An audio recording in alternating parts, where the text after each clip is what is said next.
Bonsoir, bien-aimés frères et sœurs. Soyez les bienvenus à la centrale de transmission de l'Institut Vie pour tous. Nous sommes en direct. Et nous aurons donc cette parole prophétique qui montre la vision, le plan que Dieu a pour vous. Et cela va vous apporter un sens à votre vie, une parole qui va vous apporter la paix, le réconfort dans votre cœur. Beaucoup de joie aussi. Et qui va vous aider à vous connecter avec Dieu. Avant de continuer, je voudrais vous demander à vous tous de cliquer sur le like de la transmission. Si vous n'avez pas encore cliqué sur le like et que vous êtes connecté, faites-le s'il vous plaît. Et tous ceux qui regardent et qui ne se sont pas encore inscrits sur le canal de l'Institut, s'il vous plaît, réservez 10-15 secondes pour vous inscrire si ce n'est pas encore le cas. Et cliquez sur la cloche afin de recevoir les notifications lorsque une nouvelle vidéo, une nouvelle parole sera publiée. Et vous serez avisé. Une parole maintenant par rapport à la page de YouTube, du canal de YouTube.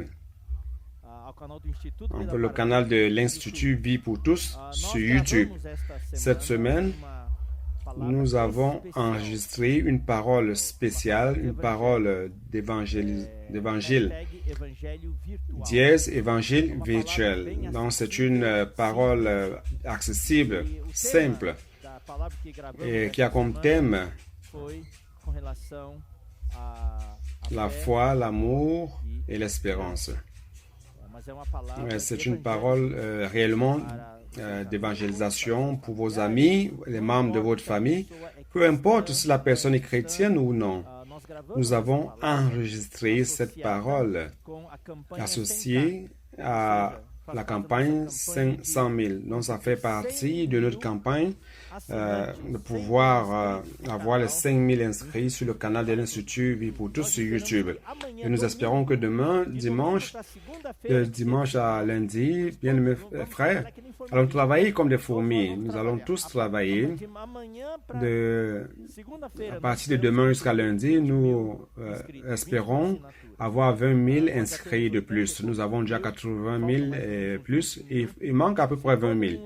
Donc, si tout le monde envoie cette vidéo qui a une durée d'à peu près de 14 minutes, parole d'évangélisation, parole d'encouragement, et qui sera disponible sur plusieurs canaux de l'Institut, de l'Instagram, Facebook et YouTube. Comme on l'a dit, nous pouvons envoyer cela à nos amis et les membres de notre famille. Nous avons dans l'Église 30 000 frères actifs. Si chacun envoie à une personne, on pourra réussir. Mais nous voulons que vous puissiez envoyer à tout le monde, à plus d'une personne au contact, afin que nous parvenions à cet objectif. Si nous parvenons à 100 000 inscrits, nous aurons donc un grand avantage sur le canal de l'Institut sur YouTube, sur les postages de la priorité, du contenu, etc. Donc, cette vidéo sera disponible demain après le message du frère Pedro Dong. Et nous espérons que tous les frères qui regardent pourront coopérer. Amen. Loué soit le Seigneur. Il y a une autre annonce ici par rapport aux offrandes pour le Venezuela, frère. C'est vraiment au-dessus de ce que nous pouvions penser ou demander. Dieu nous bénit et je voudrais remercier tous les frères pour l'engagement, pour le fait d'être compromis et être focalisé. Seigneur nous bénit. Je prie afin que le Seigneur vous bénisse, vous et votre famille, votre santé, votre travail, vos entreprises, votre salaire. Au milieu de cette pandémie, de cet isolement social, que le Seigneur puisse multiplier le nombre de frères dans l'Église, multiplier notre semelier afin que nous puissions semer davantage. Donc, cette semaine, à partir de lundi jusqu'à hier, vendredi, on a eu une entrée dans le compte du Venezuela, 33 000 dons. Maintenant, on a 70 000 réals. Donc, ça veut dire, frère, qu'on aura chaque mois besoin de 25 000 réals. Et on a déjà pour septembre, pour octobre et une bonne partie de novembre. Nous rendons grâce au Seigneur. Le total de ce dont nous avons besoin, c'est 150 000 réals pour les prochains 6 mois, commençant en septembre. Donc, à partir de septembre jusqu'en février. Et à la conférence de février, on va encore lancer notre campagne de 6 mois. Et si on a une entrée de 25 000 par mois, nous pourrions prendre soin des frères mensuellement. On a déjà septembre, octobre, une bonne partie de novembre. Donc maintenant, nous voudrions lancer aujourd'hui, frères, et nous allons voir comment faire ensemble avec le problème du Venezuela. À cause de la pandémie, de l'isolement social, nous n'avons pas donné cette annonce. Généralement, cette annonce est donnée à la conférence de septembre, ici à Estancia. Tous les ans, le 12 octobre, nous avons notre jour du missionnaire international. Vous vous en rappelez, n'est-ce pas, frère? Le jour international du missionnaire. Et puis en avril, c'est pour les missionnaires régionaux. Cette année, à cause de la pandémie, de l'isolement social, nous n'avons pas eu notre jour du missionnaire régional. Ça n'a pas été divulgué et publié nationalement. Peut-être que dans certains lieux, peut-être ça a marché, mais nous n'avons pas fait une campagne en masse sur cela. Mais nous pensons que durant ce jour du missionnaire international, nous devons offrir pour nos frères missionnaires qui sont à l'extérieur, en Europe, en Afrique, en Amérique du Nord, en Amérique centrale, en Asie. Donc, bien-aimés frères, nous allons lancer à partir de maintenant cette campagne, le jour international du missionnaire international. Donc, on va changer la date pour le 15. Ça sera pour le 15 novembre. Donc, afin que nous ayons un peu plus de temps pour travailler sur cela, nous allons faire à peu près de la même manière, sauf que cette fois-ci, parce qu'il y a d'autres lieux qui n'ont pas encore des réunions présentielles, donc nous n'avons pas cette caisse d'offrande spéciale comme dans les locaux de réunion. Mais nous lançons la campagne aujourd'hui afin que les frères puissent déjà mettre de côté leur offrande en pensant à ce jour du 15 novembre. Nous allons voir comment faire, peut-être à travers un compte aussi, ou alors le QR code ou un lien, afin que vous puissiez offrir en un seul lieu, et ça pourra faciliter les choses pour tout le monde. Juste pour rappeler qu'en 2018, on a eu 1 million de réals pour les frères ouvriers, nos missionnaires internationaux. Donc la somme apparemment est grande, mais pour des centaines de frères et leurs familles qui sont à l'extérieur, bien-aimés frères, il ne reste pas, beaucoup de familles ils ne reçoivent pas beaucoup de choses. Ils ne reçoivent pas grand-chose, mais c'est juste un signe de gratitude, de remerciement aussi. Et on rappelle que ce jour international, ce n'est pas pour le soutien, pour subvenir aux besoins des frères. Ils reçoivent chaque mois un peu d'argent pour prendre soin de la nourriture, les médicaments et prendre soin d'eux. Il y a aussi des voyages, donc il y a le fonds de l'œuvre qui prend soin de certains voyages. Mais ce que nous faisons durant le jour international des missionnaires, c'est une offrande spéciale, c'est pour eux-mêmes, afin qu'ils puissent faire quelque chose pour eux-mêmes, pour leur famille, peut-être un traitement dentaire, un traitement médical un peu plus cher qui ne peut pas être couvert par ce qu'ils reçoivent par mois, ou acheter quelque chose de nouveau comme des lunettes, réparer la voiture, ou même, frère, pourquoi ne pas manger en famille au restaurant, avoir des moments de plaisir, pourquoi pas. Donc nous, bien que c'est peu, mais nous savons que le Seigneur donne plus que nous ne pensons et demandons. Donc nous comptons avoir 1 million de réals pour distribuer à tous ces frères qui sont dans tous les continents. Donc nous ne pouvions pas voyager, mais le Seigneur les a envoyés et nous devons les supporter, leur donner notre support par les prières et aussi par nos offrandes. Donc pour ce mois de novembre, on va continuer à offrir pour le Venezuela. Mais comme nous avons déjà l'insuffisant pour septembre, octobre, novembre, nous pourrions nous focaliser davantage sur le jour international du missionnaire, le jour du missionnaire international, et après on pourra retourner au Venezuela. Pour le cas du Venezuela, on a déjà à peu près 3 mois d'offrande pour le Venezuela. Et comme ce jour d'offrande, le jour du missionnaire international, c'est une fois par an, donc allons nous focaliser. Et ceux qui peuvent focaliser sur les deux qui n'ont pas encore offert pour le Venezuela, vous pouvez continuer à offrir, frère. Car en novembre, on aura, après novembre, on a encore janvier, décembre, janvier, février pour offrir. Jésus est le Seigneur. Et pour les offrandes par rapport à Essentiel, la semaine prochaine, on va donner les annonces. Les frères continuent d'offrir et c'est bon. Nous rendons grâce au Seigneur. La campagne que nous avons lancée comme objectif 1 million de réals, lancée en septembre pour prendre soin de l'Essentiel durant plusieurs mois. Et nous sommes en train de maintenir le coût le plus bas possible. Mais nous ne pouvons pas laisser Essentiel entrer en dégradation par manque de maintenance. Vous savez que tout ce qui s'arrête sans utilisation tombe en dégradation. Nous devons donc faire attention afin que lorsque nous allons reprendre les réunions ici, que tout soit en ordre. Sinon, les oiseaux, les pigeons vont entrer et détruire des choses. Vous le savez, frère. Donc, nous vous remercions pour tout ce que vous avez fait, pour l'amour que nous démontrons au Seigneur et toutes les choses relatives à son œuvre. Donc, frère, nous allons commencer par le message 17, la deuxième partie de la parole sur le vaccin contre l'iniquité. Nous allons voir aujourd'hui la deuxième partie. Allons lire les versets 2 Thessaloniciens 2, 7, qui dit ceci: car le mystère de l'iniquité agit déjà, et il faut seulement que celui qui le retient encore ait disparu. Donc, nous avons fait une analogie, nous avons comparé le mystère de l'iniquité à un virus.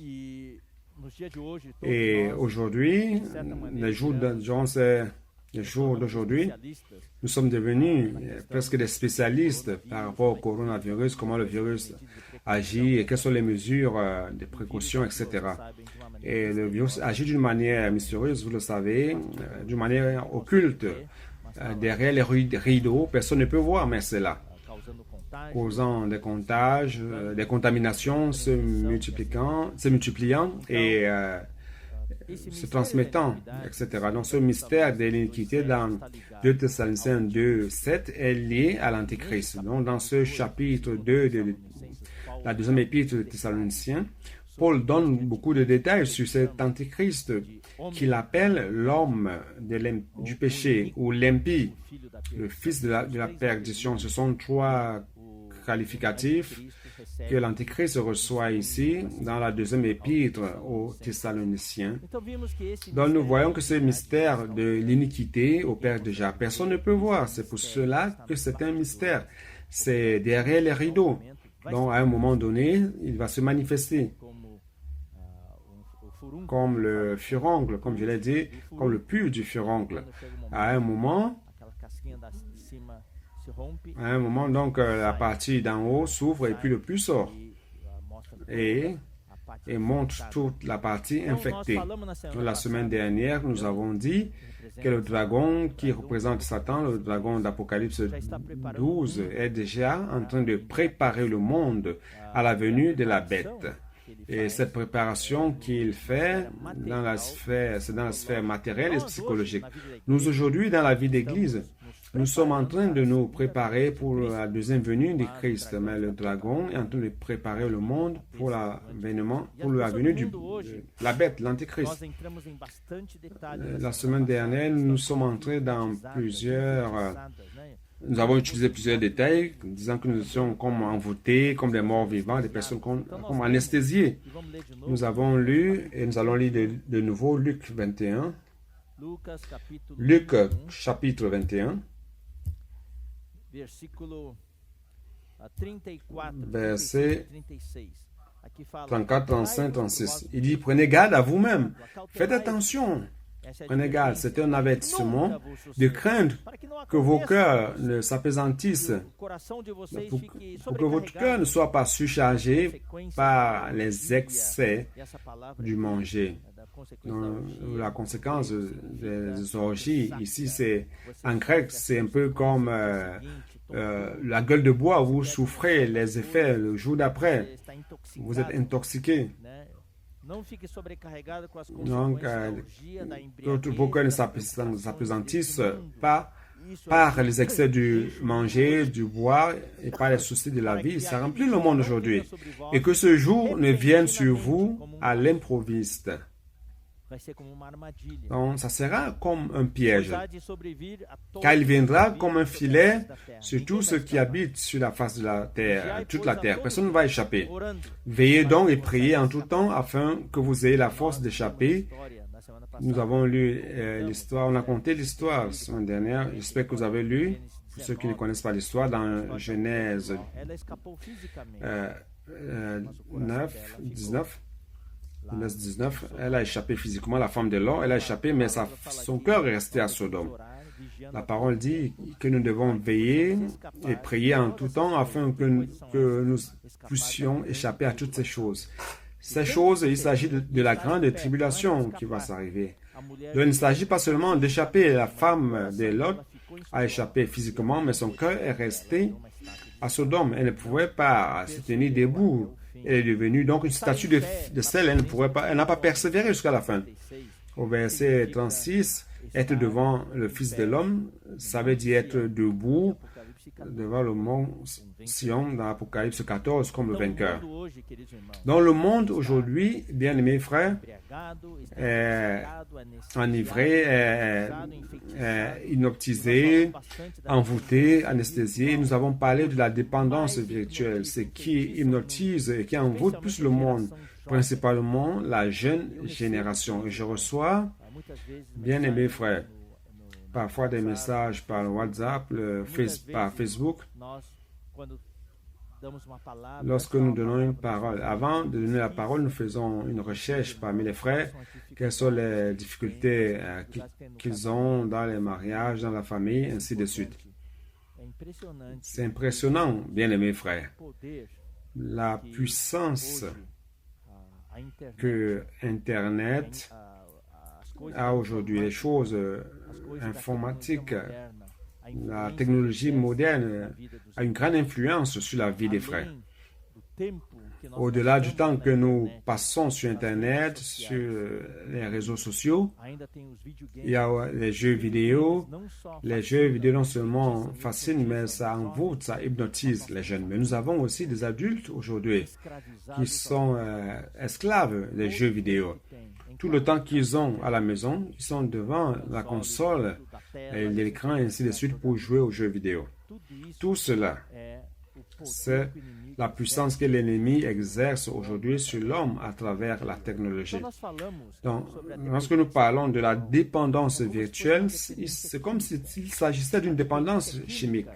La dépendance chimique, c'est encore quelque chose de sérieux aujourd'hui. Il y a l'alcool, les drogues, des nouvelles drogues qui apparaissent, qui rendent les personnes viciées. Dans les fêtes, à São Paulo, vous savez, il y a Cracolândia, le Cracolândia. Et tout est là. Dans les grandes villes du monde, il y a des centres où ces drogues sont vendues, ainsi de suite, des endroits où j'en fume. Donc, cette dépendance virtuelle d'aujourd'hui est en train de causer un dégât très grand dans le monde. Et nous qui sommes dans l'Église, nous devons faire attention. Nous utilisons Internet, c'est vrai. Nous avons expliqué la semaine dernière c'était quoi Internet et c'est quoi le www, le World Wide Web. Nous l'avons expliqué. Nous avons expliqué la connexion des appareils, des ordinateurs, des smart TV, smartphones et toutes ces choses.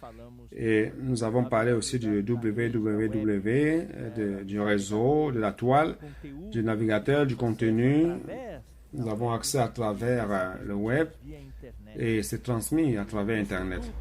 Dans tout cela, World Wide Web, nous avons expliqué la semaine dernière qu'il s'agit d'une toile d'araignée. Pourquoi l'araignée tisse la toile? L'araignée, avec toutes ses pattes, va cracher la toile et va monter cette toile.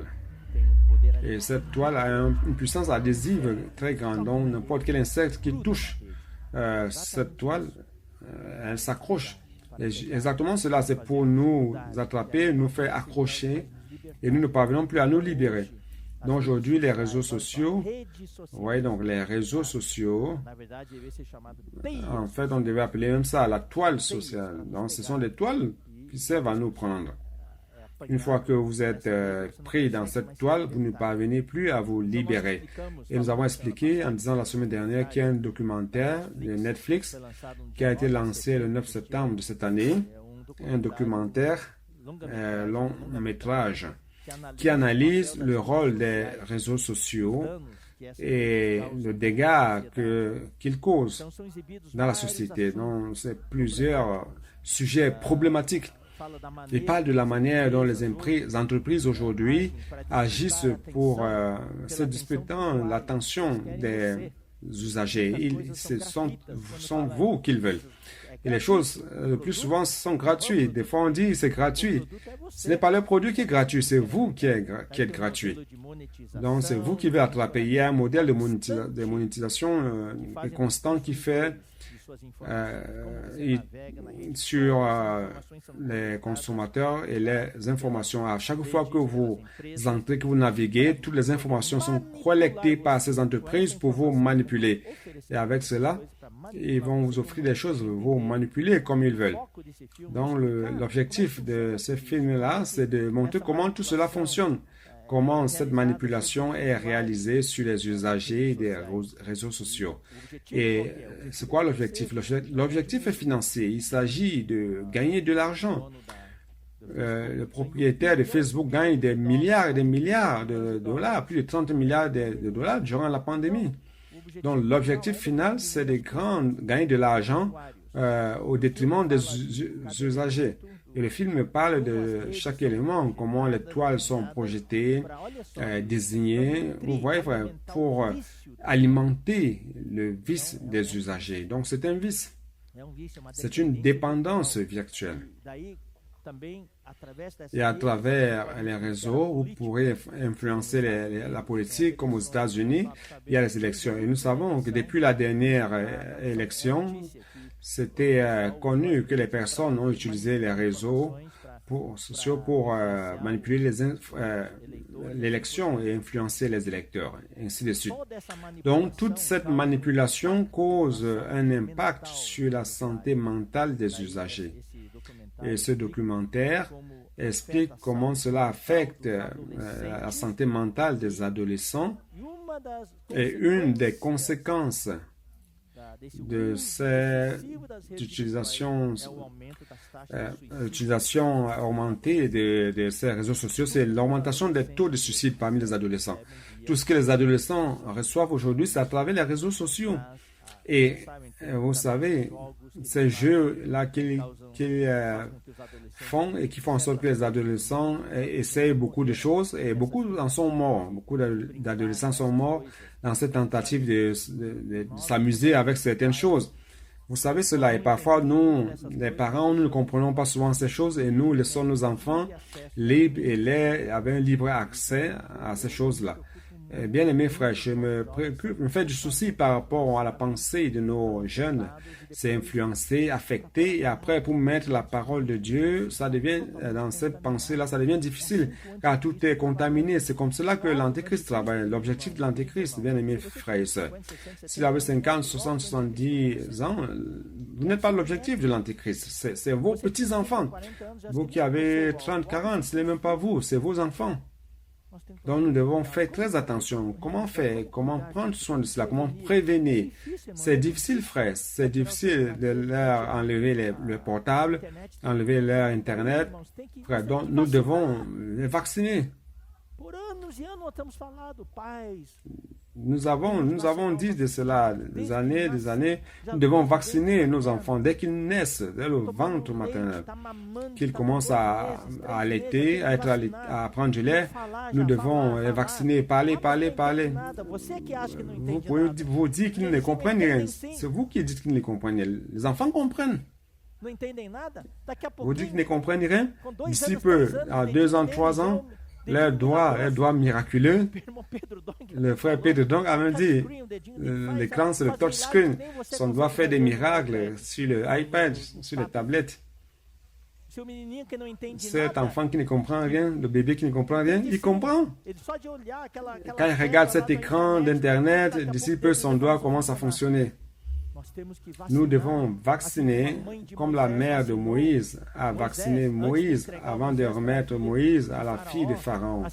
Comme Anne, la mère de Samuel, avant de remettre Samuel à Élie dans le tabernacle, elle a vacciné avec la parole. Nous devons vacciner.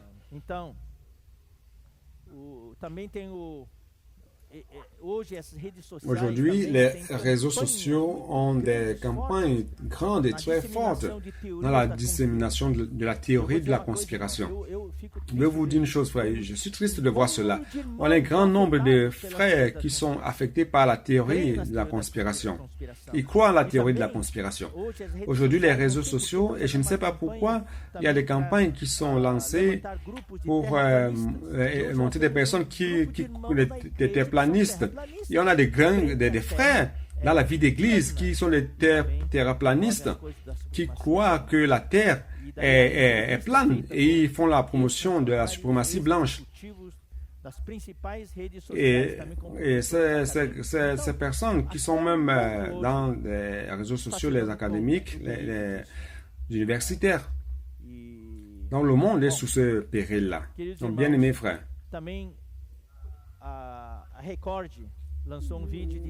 La télévision Record a lancé une vidéo de 13 minutes qui montre que les influenceurs digitaux aujourd'hui commencent avec le portable sur la main, dans la main, ils enregistrent tout, ils partagent tout. Et plusieurs personnes, même les jeunes, exposent beaucoup leur propre vie. Et cela mène au vice. Et cela contribue au tableau d'anxiété et de dépression. Une personne qui a été interviewée, qui est une célébrité, a dit ceci. Prêtez attention à sa phrase, c'est une femme. Elle a dit que l'Internet m'a tout donné, tout ce que j'ai aujourd'hui. L'Internet m'a donné tout ce que j'ai aujourd'hui. Et en échange, il est parti avec ma santé mentale. C'est pour cela qu'aujourd'hui, il y a des célébrités qui ont décidé de s'effacer des réseaux sociaux. Donc, frère, j'ai parlé de tout cela pour montrer ce qui se passe dans le monde aujourd'hui. C'est quelque chose... Vous savez, frère, la drogue, les gens vont dire, ah, la drogue, non, je ne touche pas à cela.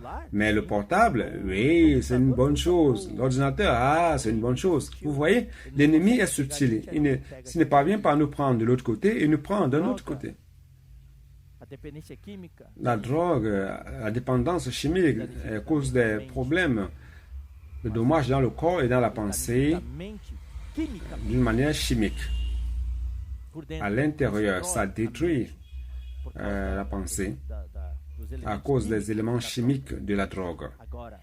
Mais maintenant, l'attaque que l'ennemi lance aujourd'hui, c'est à travers la pandémie de l'information. C'est l'attaque de l'information ou de la désinformation.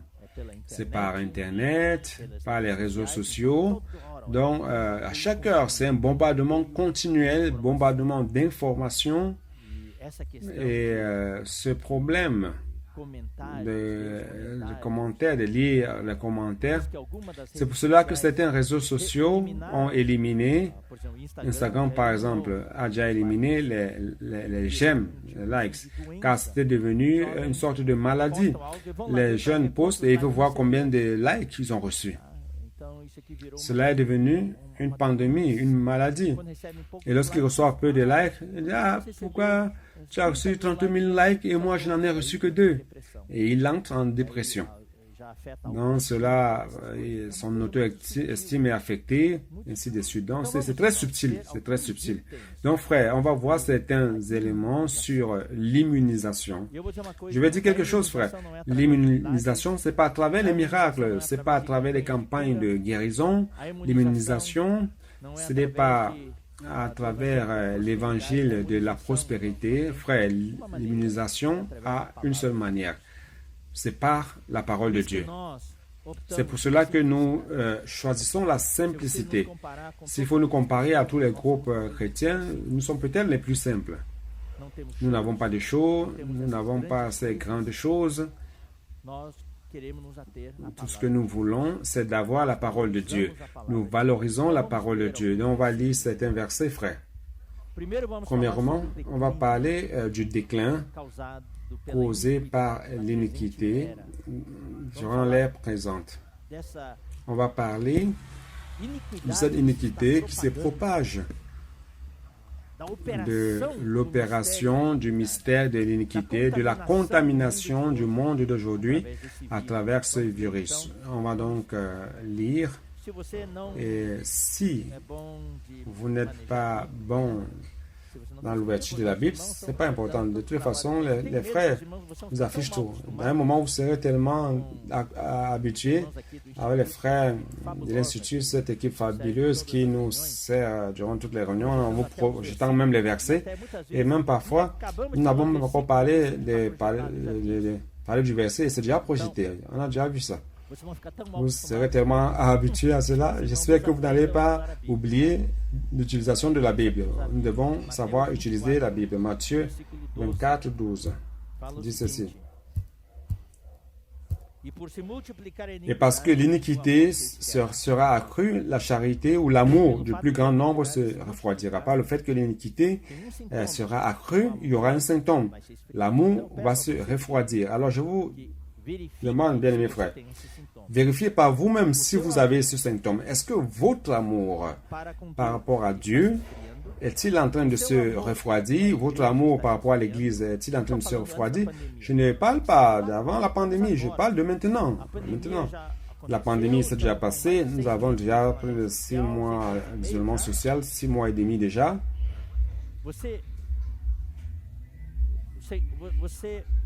Est-ce que vous avez avancé ou alors vous avez souffert des dommages?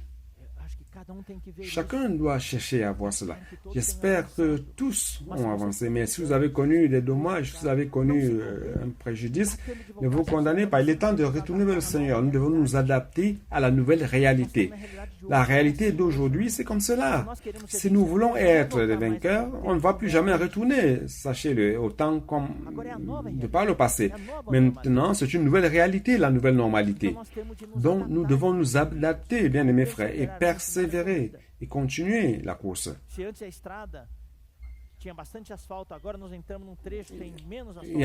y avait une route avec de l'asphalte, maintenant on est sur une route sans asphalte ou alors avec beaucoup de trous, on doit s'adapter et continuer à avancer. Donc, vous devez voir votre amour par rapport à votre mari, votre épouse, vos enfants. Est-ce que cela est en train d'augmenter? Ou bien vous êtes plus irrité aujourd'hui? Vous criez sur tout le monde, vous êtes nerveux tout le temps? Tout cela, ce sont des signes. Ce n'est pas pour nous condamner, mais ce sont des signes. Lorsque vous avez un symptôme, vous commencez à tousser, vous avez mal à la gorge, vous vous dites, ah, je suis en train d'attraper la grippe. Alors vous prenez certains médicaments.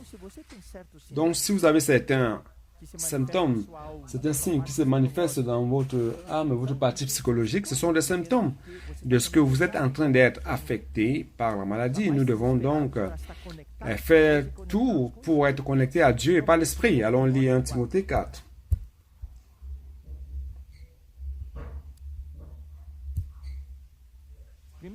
1 Timothée 4, versets 1 et 2. Mais l'Esprit dit expressément que dans les derniers temps, ou les temps postérieurs, quelques-uns abandonneront la foi, ils vont s'éloigner, se dévier, pour s'attacher à des esprits séducteurs et à des doctrines de démons. Par l'hypocrisie de faux docteurs, C'est ce qui se passe aujourd'hui,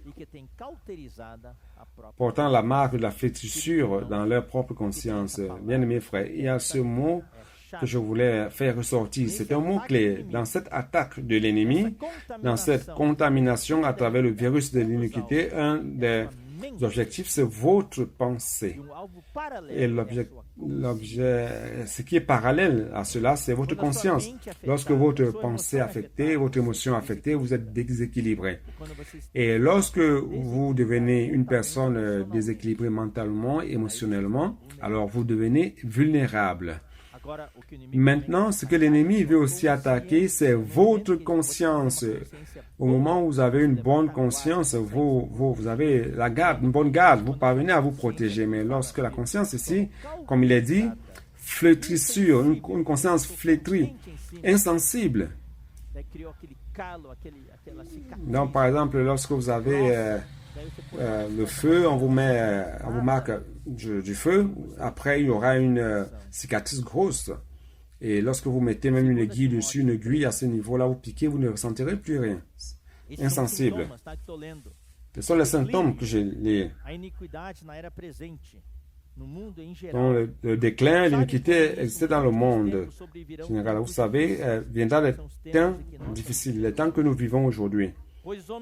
Car les hommes seront égoïstes. Littéralement, ça veut dire quoi? Qu'ils s'aiment eux-mêmes. Les hommes qui s'aiment eux-mêmes. Avare, en grec, ça veut dire les hommes qui aiment l'argent. Donc aujourd'hui, les hommes s'aiment eux-mêmes. Ils ne veulent plus penser aux autres, sinon qu'à eux-mêmes. Ils sont le centre de l'univers. Le monde tourne autour d'eux. Et deuxièmement, ils aiment l'argent. L'argent est tout pour eux. Arrogants, blasphémateurs, insulteurs. Les blasphémateurs, ce sont ceux qui insultent. Rebelles à leurs parents. Spécifiquement, rebelles à leurs parents, surtout les adolescents. Plus que jamais aujourd'hui, notre génération est la génération sainte. Nous rendons grâce à Dieu. L'Église, c'est la génération sainte. Mais la génération des adolescents, c'est la génération de désobéissance aux parents, de rébellion. Ingrats, irréligieux, insensibles, sans aucun sentiment, déloyaux, calomniateurs, intempérants, cruels, ennemis des gens de bien, des gens qui n'aiment pas les biens, traîtres, emportés, enflés d'orgueil, aimant le plaisir plus que de Dieu. C'est-à-dire qu'ils aiment les plaisirs et n'aiment pas Dieu. Donc, au temps de la fin, il existe 3 groupes de personnes. En fait, c'est le même groupe. Ceux qui s'aiment eux-mêmes, qui aiment l'argent, et ceux qui aiment les plaisirs. Donc, c'est le trépied du monde d'aujourd'hui. Moi, premier pied. Deuxième pied du trépied, argent, et le troisième pied du tripé, les plaisirs. Et c'est ça dans le monde aujourd'hui. Être sous les projecteurs, le centre de tout, l'argent et les plaisirs. Allons lire maintenant 2 Pierre 3, 2 Pierre, chapitre 3, verset 3. Sachant avant tout que dans les derniers jours, il viendra des moqueurs avec leur raillerie, qui se moquent de tout, de Dieu, se moquent des autorités. Il n'y a plus de loi. C'est l'iniquité. L'iniquité veut dire sans loi. Marchant selon leur propre convoitise. On va voir aussi Jude,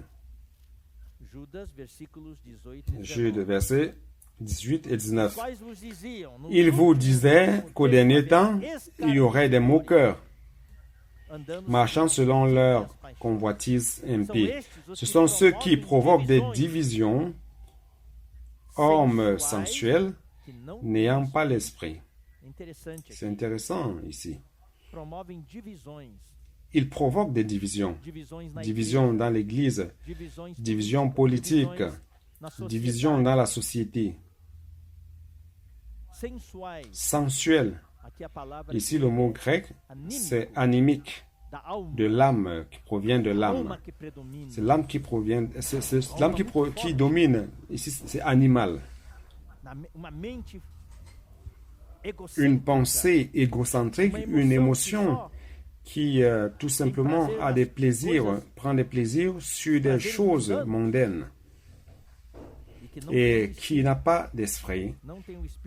Ici, il ne s'agit pas de l'esprit majuscule. Dans la version originale, le sens grec du mot, c'est l'esprit humain. Ce n'est pas qu'ils n'ont pas l'esprit humain, ils ont cet esprit, mais ils ignorent tout simplement cet esprit humain. C'est comme si cet esprit n'existait pas, alors que c'est là. Mais ils l'étouffent, ils font tout pour annihiler, pour étouffer cet esprit. C'est pour cela que nous devons prêcher l'évangile. Lorsque nous prêchons l'évangile, nous enlevons tout le tas d'ordures qui est au-dessus de l'esprit et nous libérons l'esprit de la personne. Alors, lorsque l'esprit se réveille et touche Dieu, la personne change. Allons voir un peu sur le déclin de l'Église. On a vu maintenant le déclin dans le monde en général. Allons voir le déclin dans l'Église.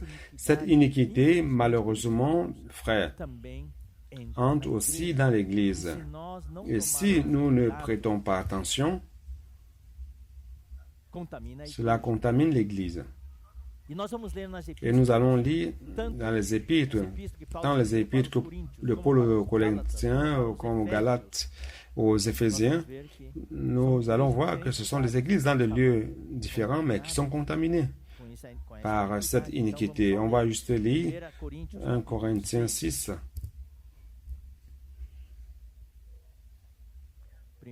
1 Corinthiens, chapitre 6,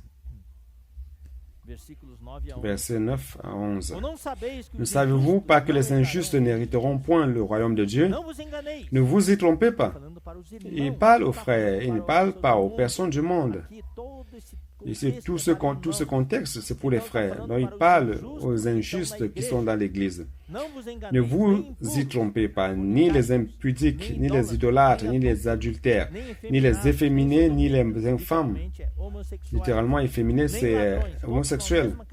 Ni les voleurs, ni les cupides, ni les ivrognes, ni les outrageux, ni les ravisseurs n'hériteront le royaume de Dieu. Donc ça, c'est la contamination qui peut exister dans l'Église. Et aujourd'hui, bien aimés frères, dans les églises en général évangéliques, il y a beaucoup de ces choses. L'iniquité est entrée dans l'Église. Je rends grâce au Seigneur pour le verset 11. Et c'est là ce que vous étiez. Quelques-uns de vous, mais vous avez été lavés, vous avez été sanctifiés, vous avez été justifiés. De quelle manière? Invoquant le nom du Seigneur Jésus. Oh Seigneur Jésus. Invoquer le nom du Seigneur Jésus a de la puissance. Oh Seigneur Jésus. Au nom du Seigneur Jésus-Christ et par l'Esprit de notre Dieu, loué soit le Seigneur. On va lire Galates maintenant. Galates chapitre 5. À cause du temps, je ne peux pas trop m'étendre sur ces versets. Verset 19, Galates 5, 19. Or, les œuvres de la chair sont... Il parle aux Galates, les frères de l'église de Galates. Donc, sont manifestes, ce sont l'impudicité, l'impureté, la dissolution, l'idolâtrie, la magie, les inimitiés, les querelles, ici, les querelles, les jalousies, les animosités, les disputes, les divisions, les sectes, l'envie, l'ivrognerie, les excès de table et les choses semblables. Je vous dis d'avance, comme je l'ai déjà dit, que ceux qui commettent de telles choses n'hériteront point le royaume de Dieu. Donc, celui qui a été vacciné de l'esprit, celui qui reçoit le vaccin de la parole de l'esprit, voyez donc le genre de fruits qu'il produit. Mais le fruit de l'esprit, c'est l'amour, la joie, la paix, la patience, la bonté, la bénignité, la fidélité, la douceur, la tempérance. La loi n'est pas contre ces choses. Loué soit le Seigneur. Et ceux qui sont à Jésus-Christ, ont crucifié la chair avec ses passions et ses désirs. Si nous vivons par l'Esprit, marchons aussi selon l'Esprit. Alors on lit maintenant Éphésiens chapitre 5, verset 3. Tous ces passages sont semblables. Paul dit que ces choses sont entrées dans l'Église et je voudrais vous avertir que ceux qui pratiquent ces choses ne vont pas hériter du royaume de Dieu. Ceux qui se contaminent de ces choses d'iniquité ne vont pas hériter du royaume de Dieu. Dans le verset 3 du chapitre 5 d'Éphésiens dit, mais l'impudicité, qu'aucune espèce d'impureté, qu'aucune espèce d'impureté et que la cupidité ne soit même pas nommée parmi vous, ainsi qu'il convient à des saints qu'on n'entende ni paroles déshonnêtes, ni propos sensés, ni plaisanteries, choses qui sont contraires à la bienséance, qu'on entende plutôt des actions des grâces. Car sachez-le bien, aucun impudique ou impur ou cupide, c'est-à-dire idolâtre, n'a d'héritage dans le royaume de Christ et de Dieu. Ça, c'est un avertissement. Je veux continuer à lire, verset 6. Que personne ne vous séduise par des paroles, par des vains discours, car c'est à cause de ces choses que la colère de Dieu vient sur les fils de la rébellion. Paul dit, ne vous contaminez pas avec l'iniquité. Il dit, continue en disant, n'ayez point aucune part avec eux. Autrefois, vous étiez ténèbres, et maintenant, vous êtes lumière dans le Seigneur. Marchez comme des enfants de lumière, car le fruit de la lumière consiste en... Voyez donc, ceux qui ont été vaccinés, voici donc le fruit. Car le fruit de la lumière consiste en toutes sortes de bonté, de justice et de vérité. Examinez ce qui est agréable au Seigneur, et ne prenez point part aux œuvres infructueuses des ténèbres, mais plutôt condamnez-les. Ne soyez pas complices de l'iniquité. Car il est honteux de dire ce qu'ils font en secret, mais tout ce qui est condamné est manifesté par la lumière, car tout ce qui est manifesté est lumière. C'est pour cela qu'il est écrit, réveille-toi, toi qui dors. Le Seigneur nous dit de nous réveiller. Ne soyons pas otages de l'iniquité aujourd'hui. Réveillons-nous. Réveille-toi, toi qui dors, réveille-toi d'entre les morts. Christ t'éclairera. Christ va nous illuminer et révéler ce qui nous contamine. Prenez donc garde de vous conduire avec circonspection, non comme des insensés, mais comme des sages. Rachetez le temps, car les jours sont mauvais. On n'a pas le temps pour prier, pour lire la Bible, pour faire ceci, mais on a le temps pour ce vice. Beaucoup de temps que nous dépensons dans les réseaux sociaux. Le Brésil est champion, je pense, en deuxième lieu après les Philippines. Par rapport aux réseaux sociaux, les personnes passent des heures, et dans l'église aussi. C'est pourquoi ne soyez pas inconsidérés, mais comprenez quelle est la volonté du Seigneur. Et maintenant, nous avons le vaccin, verset 18. Ne vous enivrez pas de vin, ne vous intoxiquez pas par le vin. Ne permettez pas que la dépendance virtuelle vous intoxique. C'est de la débauche. Soyez, au contraire, remplis de l'esprit. Loué soit le Seigneur. Apocalypse, chapitre 3. Cette contamination par l'iniquité dans l'Église, nous avons vu dans Matthieu 24, 12, qui fait en sorte que notre amour se refroidisse. Dans le chapitre 3, Apocalypse, verset 15, le Seigneur Jésus parle à l'église de Laodicée, je connais tes œuvres, je sais que tu n'es ni froid ni bouillant.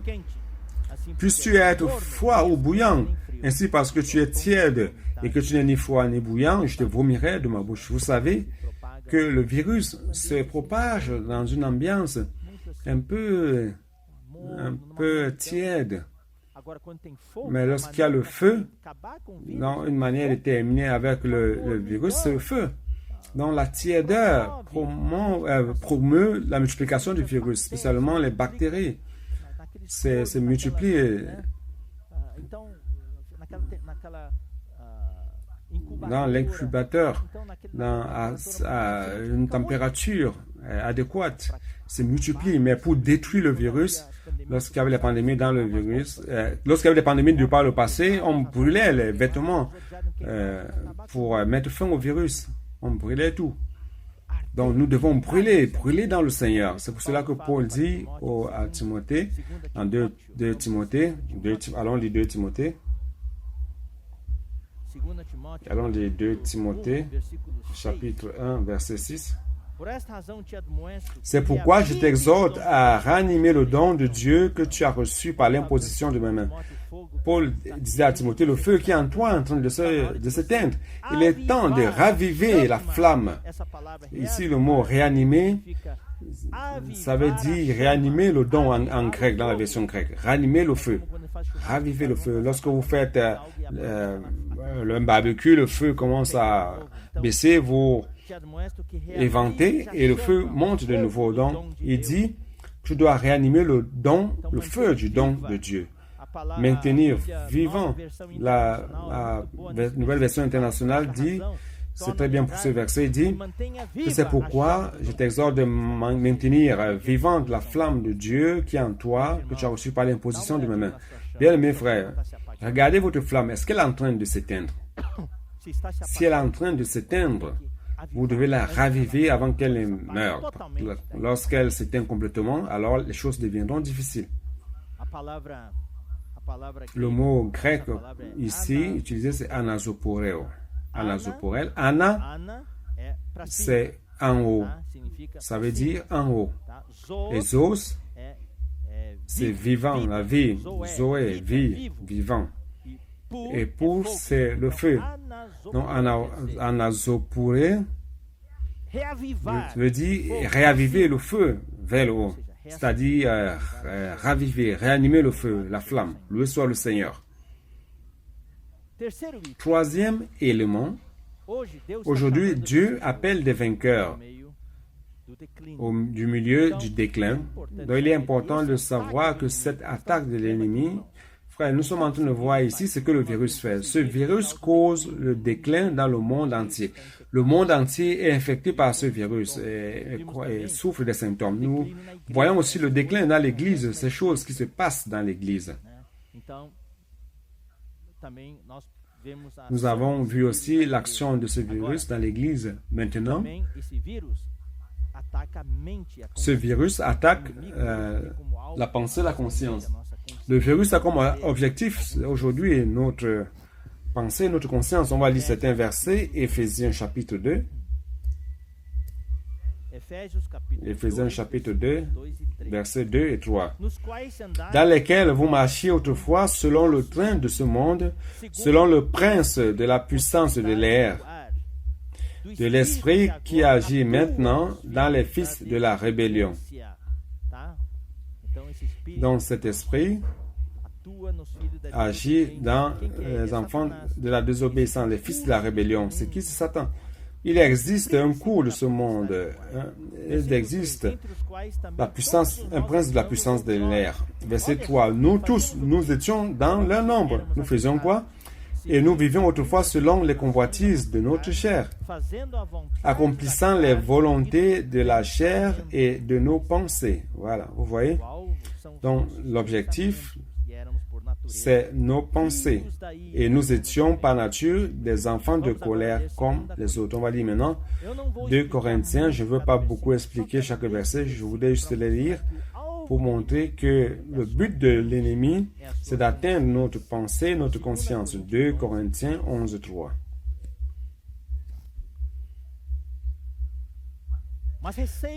Toutefois, de même que le serpent séduisit Ève par sa ruse, la contamination originelle qui a causé la tragédie de la déconnexion dans le jardin d'Éden. C'est là que l'homme a été contaminé, que l'être humain a été infecté dans le jardin d'Éden.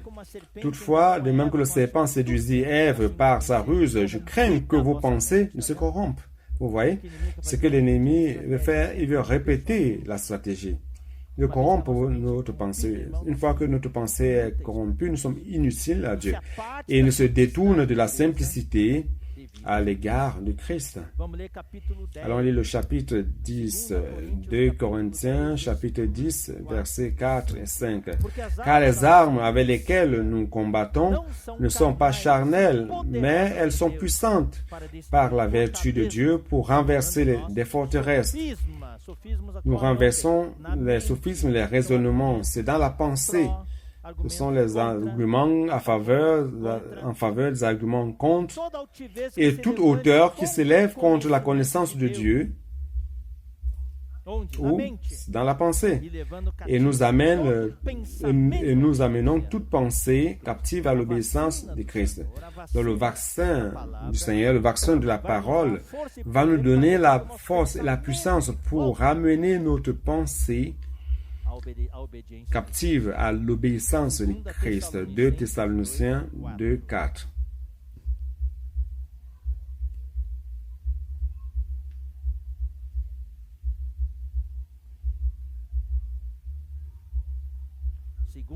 Deux Thessaloniciens 2, 4. L'adversaire qui s'élève, il s'agit de qui? De l'Antéchrist. Regardez dans son attaque. L'adversaire qui s'élève au-dessus de tout ce qu'on appelle Dieu ou de ce qu'on adore, jusqu'à s'asseoir dans le temple de Dieu, se proclamant lui-même Dieu. Dans le verset que nous venons de lire dans 2 Corinthiens, chapitre 10, et en rapport à ce que l'Antéchrist va faire dans le futur, et le mystère de l'iniquité fait déjà cela, attaquant notre pensée.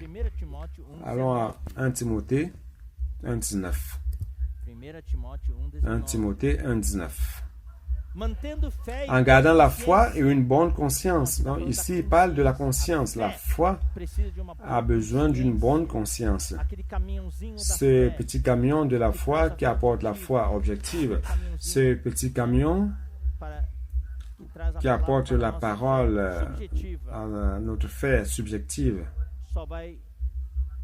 va fonctionner uniquement si nous avons une bonne conscience, que la porte de notre esprit est ouverte.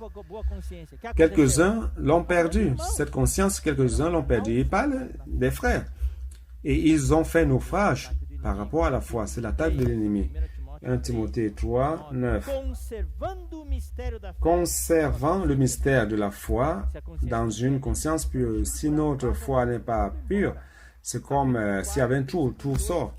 Chapitre 4, verset 2, par l'hypocrisie de faux prophètes portant la marque de la flétrissure dans leur propre conscience. Flétrissure, ça veut dire qu'on a passé un fer chaud dessus et la cicatrice qui survient après devient insensible. Éphésiens 4, nous sommes en train de lire plusieurs versets. Éphésiens 4, 17, 19. Voici donc ce que je dis et ce que je déclare dans le Seigneur, c'est que vous ne devez plus marcher comme des païens qui marchent selon la vanité de leurs pensées. Vous voyez leurs pensées. Verset 18. Ils ont l'intelligence obscurcie, ils sont étrangers à la vie de Dieu à cause de l'ignorance qui est en eux, à cause de l'endurcissement de leur cœur, ayant perdu tout sentiment. Ils sont devenus insensibles. Ils se sont livrés à la dissolution pour commettre toute espèce d'impureté jointe à la cupidité. Donc, il parle de la vanité de leurs propres sentiments et ça a rendu tout obscur. Donc, l'attaque de l'ennemi, c'est dans notre pensée. Nous n'allons pas sous-estimer l'ennemi. L'attaque au corps, par rapport à la santé, c'est quelque chose qui est facile à vaincre. Mais lorsqu'il attaque notre pensée et qu'il corrompt notre pensée, frère, c'est difficile. Donc, allons nous protéger, frère. C'est cela que Paul dit dans Philippiens, que la paix de Dieu qui excède de tout entendement garde votre pensée, votre cœur en Jésus-Christ. 2 Timothée, chapitre 1, 3. Je rends grâce à Dieu que mes ancêtres ont servi et que je sers avec une conscience pure. Allons nettoyer notre conscience, frère. On a le sang de Jésus. Le premier pas consiste à nettoyer notre conscience en appliquant le sang de Jésus et ayant une bonne conscience. Acte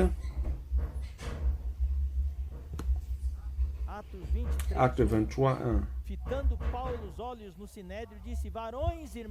Paul les réaffixé sur le Sanhédrin dit, homme frère, c'est en toute bonne conscience que je me suis conduit jusqu'à ce jour devant Dieu. Acte 24, 16. C'est pourquoi je m'efforce d'avoir constamment une conscience sans reproche devant Dieu et devant les hommes. Maintenant, le dernier élément de cette immunisation, frère, c'est la vaccination. Je vais parler un peu de cette vaccination. Cette vaccination, c'est la parole et l'esprit. L'esprit et la parole. Jésus lui-même a dit, les paroles que je vous ai dites sont esprit et sont vie. Cette parole, c'est la vaccination. C'est pour cela, frère, que nous n'allons pas substituer la parole par quoi que ce soit. Nous n'allons pas changer la parole par quoi que ce soit.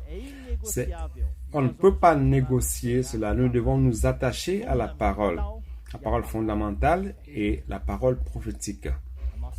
Notre vaccination, c'est la parole fondamentale et la parole prophétique. La parole fondamentale, c'est comme c'était le vaccin triple que l'enfant reçoit pour l'immunité.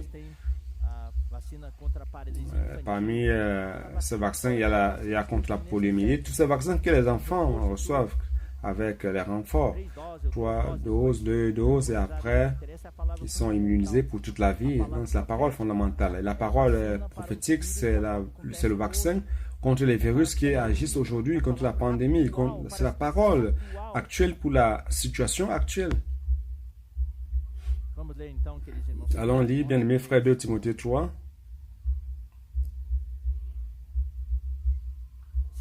2 Timothée, chapitre 3, versets 14 à 17.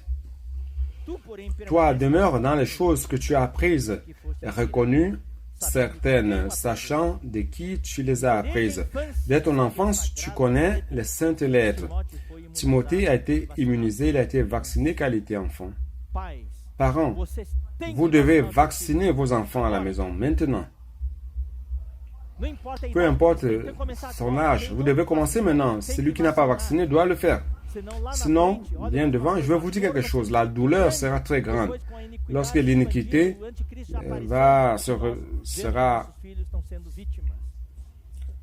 l'iniquité sera répandue, nous allons voir que nos enfants sont des victimes. Verset 15. Dès ton enfance, tu connais les saintes lettres qui peuvent te rendre sage à salut par la foi en Jésus-Christ. Donc, la vaccination apporte le salut en Jésus-Christ. Maintenant, il montre l'efficacité de la parole. Toute écriture est inspirée par Dieu. Ce vaccin est produit par Dieu. C'est soufflé par Dieu. C'est le souffle de Dieu. À travers sa parole, lorsque vous lisez la parole, vous respirez Dieu. Vous inspirez la parole. Dieu souffle et vous êtes vacciné. Lorsque vous invoquez le nom du Seigneur, vous expirez vos douleurs, vous expirez vos préoccupations, vous expirez vos péchés, vous expirez les ténèbres. Et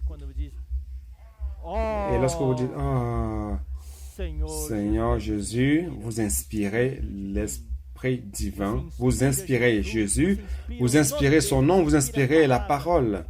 Et vous êtes vacciné. Toute écriture, cette écriture qui est le vaccin est utile, efficace pour enseigner. C'est un vaccin multiple. Ça tue beaucoup de virus. C'est pour enseigner, utile pour reprendre, pour corriger, pour instruire dans la justice, afin que l'homme de Dieu soit accompli et propre à toute bonne œuvre. Maintenant, allons lire le chapitre 4, 2 Timothée 4, versets 1 à 5. Je t'en conjure devant Dieu et devant Jésus-Christ. Le mot conjurer est très fort. Qui doit juger les vivants et les morts, et au nom de son apparition et de son royaume, prêche la parole. Sors pour vacciner les personnes en masse. Insiste en toute occasion, que ce soit favorable ou non. Si les gens disent, je ne veux pas être favorisé, vacciné, vous dites, vous devez être vacciné. Le plus souvent, nous sommes très bons. Parfois, ils disent, on va attendre une autre opportunité. Et cela ne va jamais venir. Nous rendons grâce au Seigneur quand il y a des colporteurs qui nous apportent des témoignages. Les gens qui disent, vous voulez une prière? Et alors, la personne dit non. Et les colporteurs disent, bon, ils se disent une opportunité et ils prêchent. Ils prient, la personne a sa vie changée. Et il dit, prêche la parole, insiste, en toute occasion, favorable ou non, censure, exhorte, avec toute douceur et en instruisant, car il viendra un temps où les hommes ne supporteront pas la saine doctrine, les saints enseignements. Mais ayant la démangeaison d'entendre des choses agréables, ils se donneront une foule de docteurs, selon leurs propres désirs.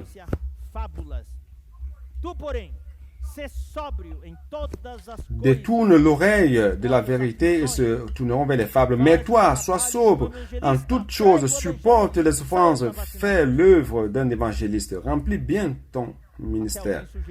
Quelqu'un a suggéré dire une phrase qui m'a touché la semaine dernière. Nous sommes vaccinés pour vacciner.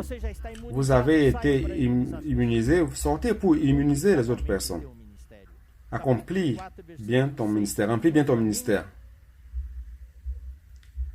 Verset 6. Maintenant, on va aller dans 1 Timothée. 1 Timothée 3, verset 15.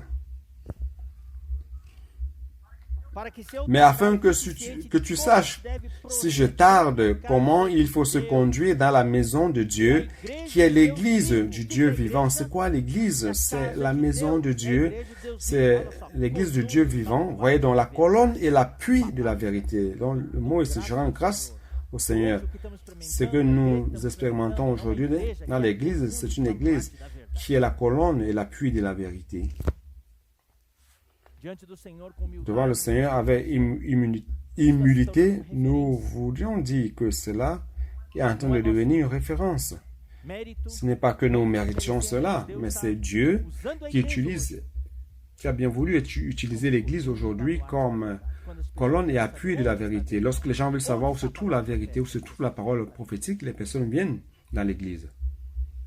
Vous qui regardez aujourd'hui cette transmission, sur le canal de l'Institut Vie pour tous, sur YouTube. Dieu t'aime. Et Dieu veut que tu puisses t'appuyer sur cette colonne et l'appui de cette vérité. Chapitre 4, verset 6 de 1 Timothée. En exposant ces choses aux frères, tu seras un bon ministre de Jésus-Christ, nourri des paroles de la foi, vacciné de la parole de la foi et de la bonne doctrine que tu as exactement. Versets 15 et 16. Occupe-toi de ces choses, donne-toi tout entier à elles afin que tes progrès soient évidents pour tous. Veille sur toi-même. Il dit, veille, prends soin de toi, bien-aimés frères et sœurs, adultes et jeunes, prenez soin de vous. Lorsque nous parlons du coronavirus, de la pandémie, veillez sur vous, prenez soin de vous. Lavez bien les mains.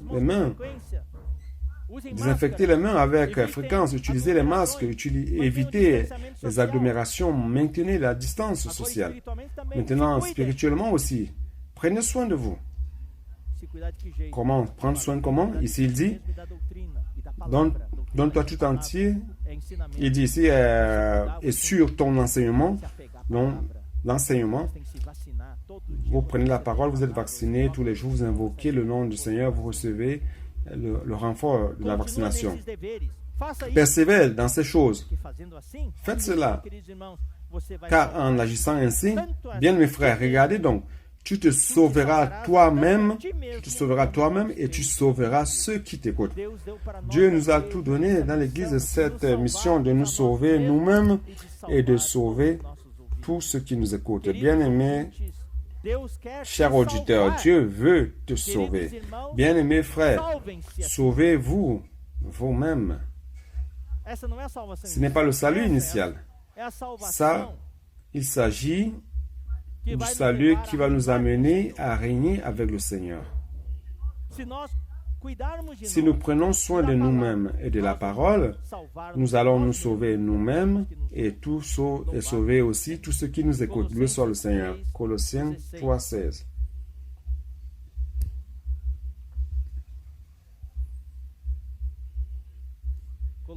Colossiens 3,16. Que la parole de Christ habite parmi vous abondamment. Jean 8,32. Que la parole de Dieu habite abondamment parmi vous. Jean 8,32. Cette parole de Jean 8,32 est puissante. Vous connaîtrez la vérité et vous connaîtrez la parole. Et la vérité vous affranchira de toute contamination, de n'importe quel virus. et la vérité vous affranchira. Éphésiens 6, 17.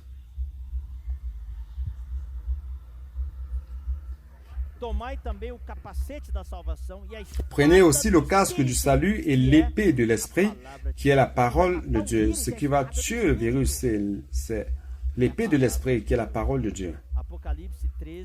Apocalypse 3, 16. Apocalypse 13, 6. 13, 16. Apocalypse 13, 16. Qu'est-ce qu'il est dit? Et fit que tous, petits et grands, riches et pauvres, libres et esclaves, reçussent une marque sur leur front droite ou sur leur front. C'est la marque de la bête. On va voir Deutéronome, chapitre 6. L'ennemi veut mettre sa marque sur la main droite et sur le front. Le front représente ce que nous pensons et la main représente ce que nous faisons. Regardez donc ce que Dieu fait. Dieu nous immunise de sa parole. Deutéronome chapitre 6, à partir du verset 4. Écoute Israël, l'Éternel, notre Dieu, est le seul Éternel. Tu aimeras l'Éternel, ton Dieu, de tout ton cœur, de toute ton âme et de toute ta force. Et ces commandements que je te donne aujourd'hui seront dans ton cœur. Et donne une parole aux parents. Et tu les inculqueras à tes enfants et tu en parleras quand tu seras dans ta maison, quand tu iras en voyage, quand tu te coucheras et quand tu te lèveras. Frère, si nous ne faisons pas cela, nous n'aurons aucune chance. C'est une vaccination continue, car le bombardement à l'extérieur est sans trêve, sans arrêt. Nous ne pouvons pas être passifs. Que la volonté de Dieu soit faite. Non, il ne s'agit pas il ne s'agit pas de dire que la volonté de Dieu soit faite. Dieu va faire sa volonté, mais vous devez faire votre part. L'ennemi veut mettre la marque sur notre main. Vous voyez, vous devez attacher la parole à votre main. L'ennemi veut mettre la marque de la bête sur notre front, mais l'ennemi dit, tu mettras la parole sur ton front entre les yeux. C'est la parole de Dieu versus contre la marque de la bête.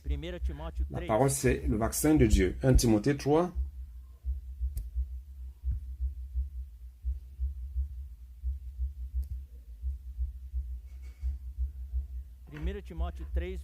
Un Timothée 3, verset 15.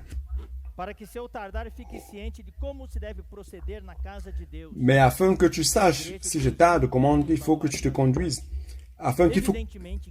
Comment il faut se conduire dans la maison de Dieu, qui est l'église de Dieu, du Dieu vivant, la colonne et l'appui de la vérité. L'antéchrist, le grand dragon, est en train d'éparpiller le mystère de l'iniquité, mais Dieu éparpille le mystère. Dieu répand le mystère de la piété. C'est Christ. Et sans contredire, le mystère de la piété est grand. Il a été justifié dans le monde de la transfiguration, justifié lorsqu'il est ressuscité, contemplé par les anges. Les anges l'ont vu dans sa résurrection. Celui qui a été manifesté en chair, justifié par l'Esprit, vu des anges, prêché aux gentils, cru dans le monde, élevé dans la gloire.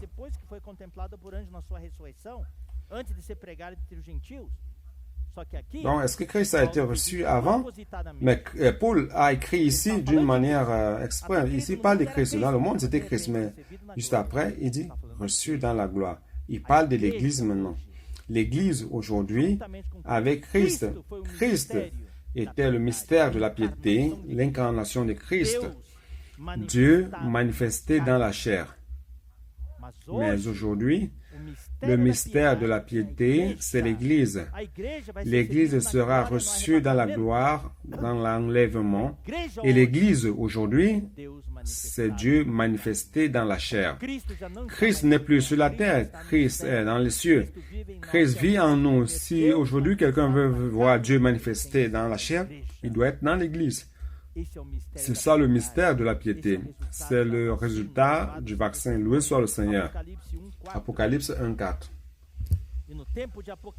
Et le temps d'Apocalypse, au temps de la fin que nous vivons aujourd'hui, voyez donc, Jean aux 7 églises qui sont en Asie. Que la grâce et la paix vous soient données de la part de celui qui est, qui était et qui vient, de la part des sept esprits qui sont devant son trône.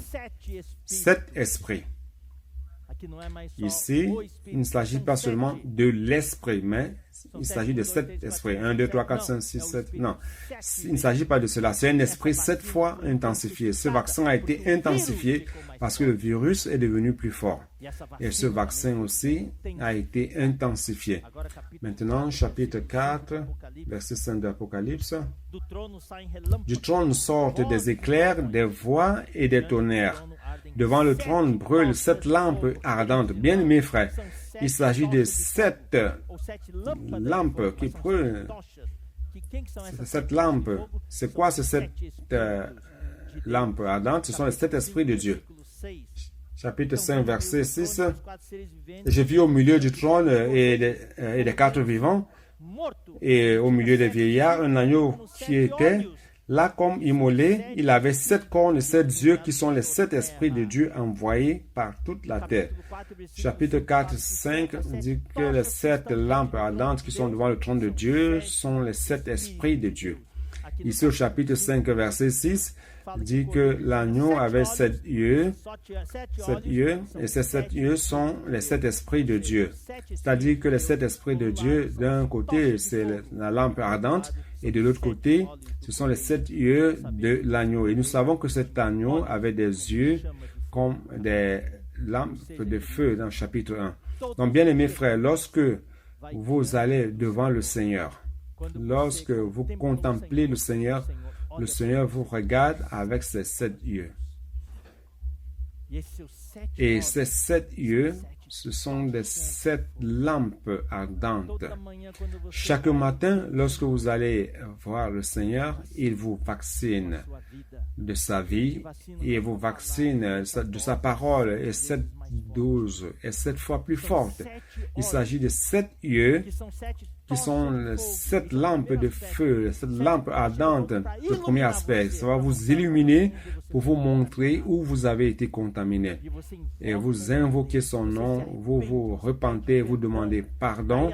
Alors les 7 torches de feu, c'est comme les 7 lampes ardentes de flammes qui viennent en vous, qui entrent en vous et qui brûlent tout ce qui est négatif et tuent tous les virus. Et aucun ne survit pour raconter l'histoire. J'ai besoin de ce feu. Jean-Baptiste a dit, je vous baptise d'eau, mais celui qui vient après moi vous baptisera d'esprit et de feu. Il s'agit de ce feu pour brûler tout ce qui est négatif. Mais vous devez être devant le Seigneur et regarder dans ses yeux, le visage dévoilé, disant, Seigneur, me voici, illumine-moi de cette lampe. Et vous allez voir, Seigneur, je confesse mon péché, je confesse mon injustice, mes infirmités, mes faiblesses. Le Seigneur dit, ouvre ton cœur, que j'entre pour nettoyer. Le Seigneur entre avec les 7 lampes de feu, les lance-flammes qui brûlent tout ce qui est négatif. Mais de l'autre côté, c'est aussi les 7 yeux. Les 7 yeux, c'est pour infuser l'amour. Le couple passionné, amoureux, j'espère que vous, les couples, après plusieurs années, vous êtes toujours amoureux. Lorsque le mari et femme se regardent dans les yeux, avant de se marier aussi, vous vous connaissez, et cet amour-là, lorsque vous regardez les yeux l'un de l'autre, vous fondez. Je me rappelle, lorsque je n'étais pas encore marié, mais lorsque le Seigneur a mis en moi l'amour et que j'étais passionné de mon épouse, j'avais peur de regarder dans ses yeux, parce que lorsque je regardais ses yeux, j'allais presque m'évanouir, car son regard était rempli d'amour. Donc nous devons regarder dans les yeux du Seigneur pour qu'il puisse infuser en nous l'amour, la foi, la persévérance. Ce sont les 7 esprits de Dieu, les 7 yeux de l'agneau, d'un côté pour brûler tout ce qui est négatif, brûler tous les virus. C'est un vaccin tout inclusif, tout en un. Et de l'autre côté, c'est pour infuser l'amour, infuser la foi, infuser l'espérance en nous. Loué soit le Seigneur. Je m'arrête ici. Je vais faire une prière maintenant. Je vous demande de ne pas partir après la prière. Je vais répéter l'annonce du début. Il est important que vous soyez là. Seigneur Jésus, nous te remercions de nous avoir montré aujourd'hui où se trouve le monde, dans quelle situation le monde se trouve. Et si nous ne prêtons pas attention, la contamination peut aussi entrer dans l'Église. Mais nous te remercions, Seigneur, car nous avons aujourd'hui ta parole, qui est un vaccin tout en un, qui nous apporte l'Esprit. Seigneur, vaccine-nous. Nous voulons valoriser ta parole. Vaccine-nous, Seigneur. Seigneur, nous voulons contempler ton visage, contempler les 7 yeux de l'agneau. Nous voulons que les 7 lampes de feu qui sont devant le trône de Dieu puissent nous illuminer. Et nous voulons ouvrir notre cœur afin que ces 7 lampes de feu puissent entrer en nous et brûler tout ce qui est négatif. Et après que tout soit négatif, nous voulons regarder les 7 yeux et permettre que ton amour nous vienne nous vacciner, que la foi vienne nous vacciner et que l'espérance vienne nous vacciner. Merci Seigneur Jésus. Bénis les églises. Nous avons appris que beaucoup de frères sont partis durant cette semaine. Console les familles, Seigneur. Seigneur, fais-nous avancer, Seigneur. Nous ne voulons pas nous décourager, nous voulons avancer, Seigneur. Seigneur, nous voulons être immunisés et sortir pour vacciner aussi en masse toute la population, toutes les personnes qui ont besoin de toi, Seigneur. Écoute nos prières. Nous prions et bénissons au nom de Jésus. Amen. Se você ainda pedimos que vocês fiquem só mais um minutinho, quero dar esse aviso importante. Você que ainda não deu o like agora, é importante. Muitas vezes nós temos 6.000 pessoas assistindo, mas só 4.000 likes ou 3.000 likes, então é importante que você dê o seu like. É só clicar lá no polegar, tá? E também quem não se inscreveu ainda, se inscreva no canal e ative o sininho de notificação. Nós vamos lançar amanhã é o dia D do Instituto, nós vamos lançar amanhã, mais uma vez, aquela campanha de um dia, a campanha do dia D, dos 100.000 assinantes do canal do Instituto Vida para Todos no YouTube. Então, essa semana fizemos um vídeo especial de evangelho. É o evangelho virtual, o evangelho através de uma mensagem gravada e vídeo gravada. E essa mensagem vai estar disponibilizada amanhã, depois da palavra do irmão Pedro Dong. Então, o que nós vamos pedir que vocês façam? Uma vez que esteja disponibilizado, queremos que você viralize esse vídeo. Mande para todos os seus contatos, peçam que eles assistam e eles curtam e eles se inscrevam. O mais importante é que eles se inscrevam, tá? Então, quanto mais, melhor. Nós temos 30.000 irmãos ativos na vida da igreja aqui no Brasil, tá? Então, se todo mundo enviar para pelo menos um, já vamos alcançar. Falta ainda 20.000 assinantes para chegar aos 100.000. Por que nós queremos chegar a 100.000? Para nós subirmos de patamar. E no patamar seguinte, nós vamos ter muitos benefícios, as nossas mensagens vão ser mais visíveis e vamos ter mais facilidade de divulgar a palavra do Senhor. Então, contamos com a cooperação de vocês. Esperamos que até segunda-feira já tenhamos 100.000 inscritos, tá? Então, a partir de amanhã, quando o Instituto disponibilizar o vídeo, queremos que você ajude a viralizar. Esse é o vírus bom, tá? Viralizar o vídeo. Nós precisamos viralizar a palavra de Deus. Amém? Obrigado pela cooperação. Que Deus abençoe vocês. E agora, o compartilhar dos irmãos, os 5 irmãos. Louvado seja o Senhor. E amanhã de manhã, às 10h30, a palavra com o irmão Pedro Dong. E às 9h40, para quem quiser, a mesa do Senhor com o louvor. Até a próxima oportunidade.